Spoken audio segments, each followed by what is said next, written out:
If you're feeling stuck, uncertain, or even a little scared about chasing your own dream, I want you to know this episode is for you. I've been where you are, wondering if taking the leap is worth it, questioning if I had what it took to succeed.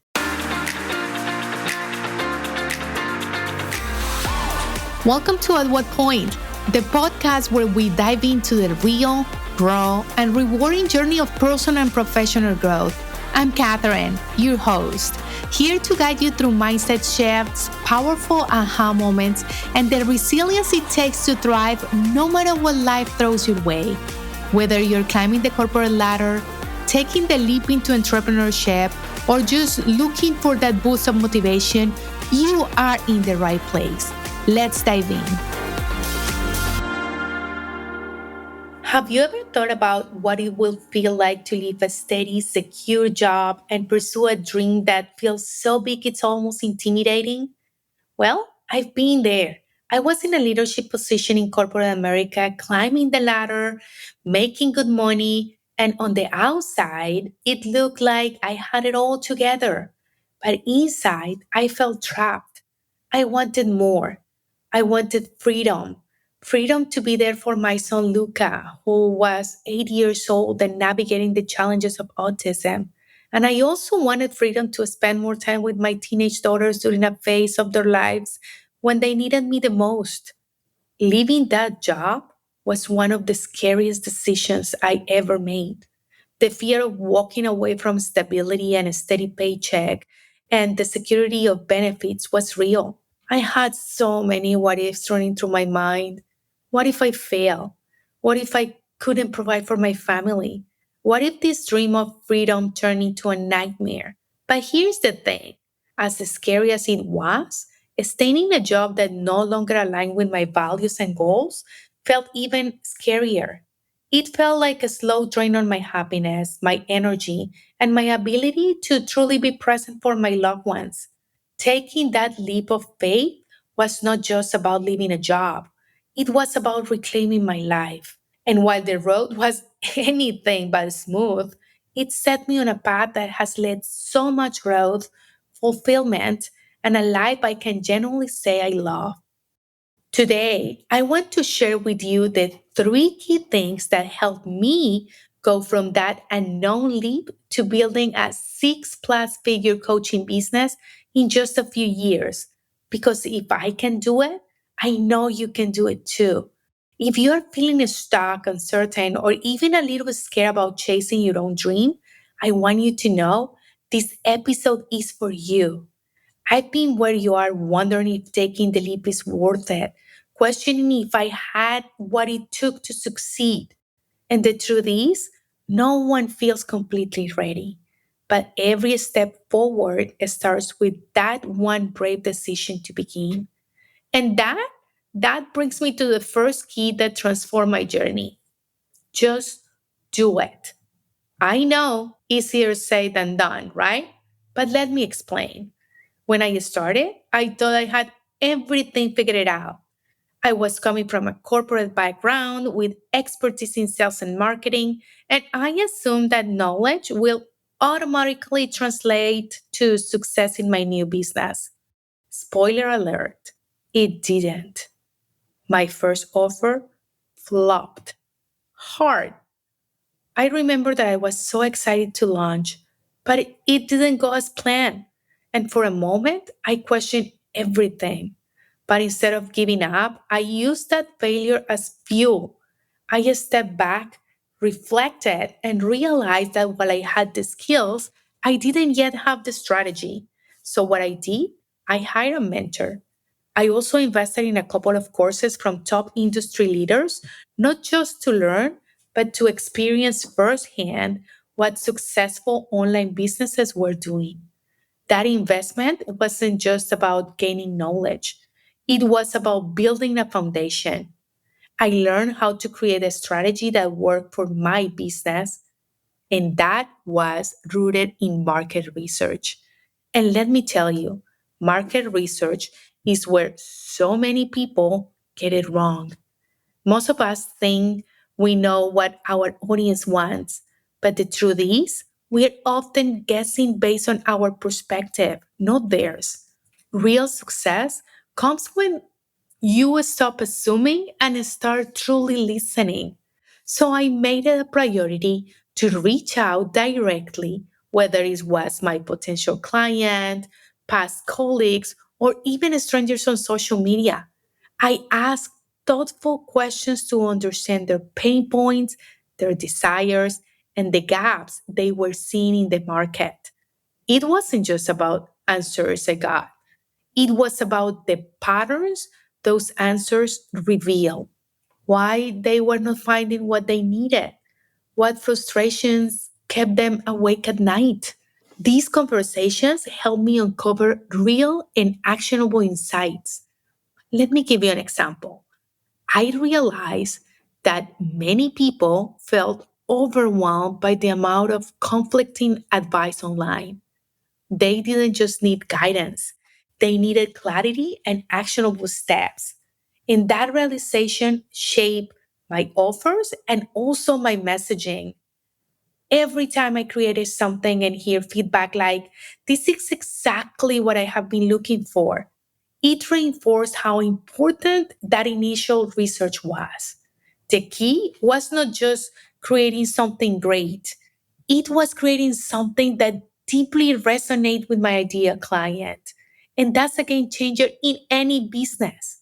When you take the time to listen, you are not just building a product or service, you are building trust. And trust, that's what turns clients into loyal advocates who keep coming back. The second key that transformed my business was email marketing. This was a game changer. So, if you are starting out, building an email list should be at the top of your priorities. Why?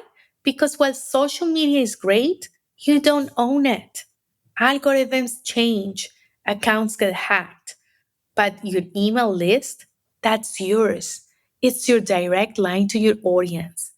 When I started, I focused on creating valuable content for my list, resources, tips, and encouragement. It wasn't about selling right away, it was about building trust. And that trust turned into conversations. If you're thinking about diving into email marketing, here are three things I want you to keep in mind. Number one, offer a free resource that is irresistible. Think about something your audience needs, like a checklist, a guide, a quick win, and offer these in exchange for their email address. This builds your list with people who are genuinely interested in what you have to say. The second thing that I want you to remember is to be consistent. Don't just pop into your audience's inbox when you want something from them. Share regularly, whether it is weekly or bi weekly, and make sure your emails provide value, not just promotions.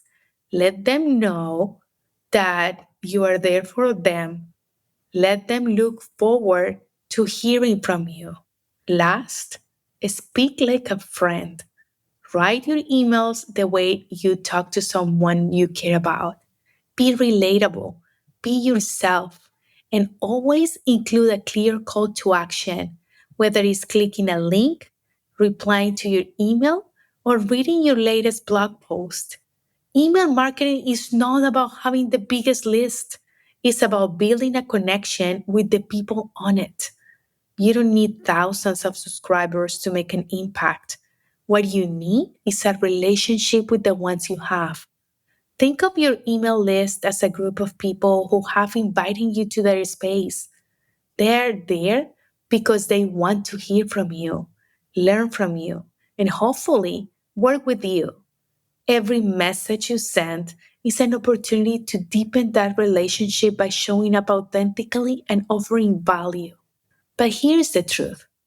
Many people treat email marketing like a one way broadcast, pushing out promotions and sales pitches without considering what their audience actually needs. The real power of email comes when you make it personal, conversational, and relevant, whether it's sharing a helpful tip, a personal story, or a behind the scenes moment.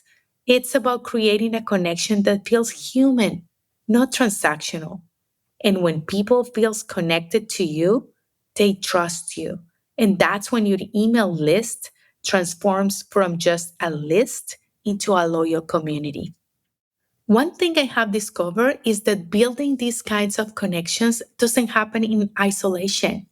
It's part of a bigger journey, one that requires continuous growth, not just in your business, but also within yourself. And that's where the third key comes in: continuous personal development. And these might seem unrelatable to building a business, but it's actually the glue that holds everything together. Let me explain. Running a business is not just about strategies and action plans. It's about mindset. It's about resilience. It's about showing up for yourself even when things get tough. One of the best personal investments I've made was in mindset coaching. I work on rewiring the limiting beliefs that held me back, like the fear of failure and the need for validation. But it's important to remember that personal development goes beyond mindset. It's about growing in areas that enrich your life as a whole. For me, that included exploring mindfulness and practicing gratitude daily. These habits didn't just make me a better entrepreneur, they made me a better mom, partner, and person. And here's the thing: your business can only grow as much as you do. When you invest in yourself, whether it's learning a new skill, taking care of your mental health, or building a supportive community, you're laying the groundwork for long term success. Every step you take, whether it's refining your strategy, building connections, or working on yourself, is leading you closer to the life you envision. It's not about perfection, it's about progress. And progress happens when you commit to showing up, learning, and taking action, even when it feels uncertain. So, when will your life start to change? It will change the moment you take that leap and decide to start. It will change when you stop guessing what people need and start doing the research to meet them where they are. It will change when you connect with your audience authentically through email.